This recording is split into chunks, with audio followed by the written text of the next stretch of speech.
So the first thing when we're gonna check the car, we must make sure that the car's not gonna roll on us.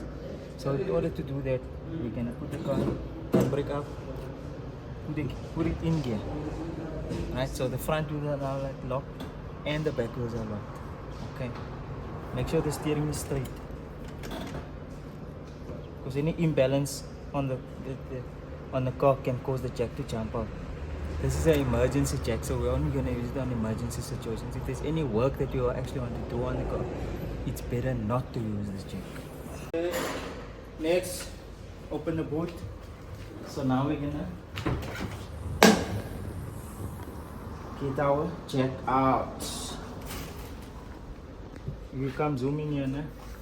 This is where we left the handle up. Unfortunately on these polos you don't have something that will hold this thing up for you, so you have to hold it now up for yourself. There's one in the middle is the jack. So this jack is what they call a emergency one arm jack. Okay, it works like this. As you turn this thing, that part there comes up. See? Okay.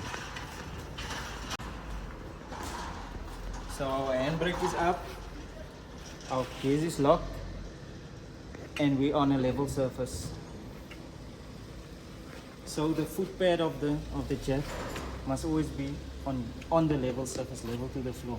So if we come down, if we now put that thing like this, then there's a risk for the car to fall. If we put it like this, there's a risk for the car to fall. So we're going to make sure this thing is flat.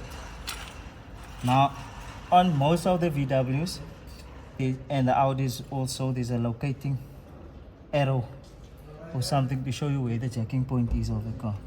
So on this one, it's over here. So if we go along this arrow and we check on this lip here, they call this a pinch weld. That's where we're going to jack the car up on. So what I normally do is line that thing up first, and then I jack my jack down instead of jacking up, so that I can get that foot pad to sit flat.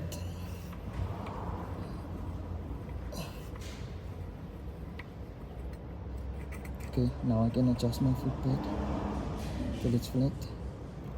Okay, now we're sure we're level. We start jacking the car up.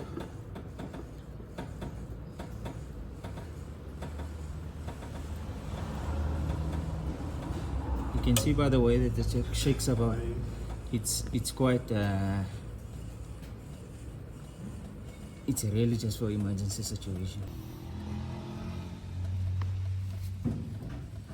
Okay, so relatively speaking, with these jacks, you're only going to use it to change the wheel, nothing else. It's way too dangerous to be lying under the car with, or doing any type of other thing.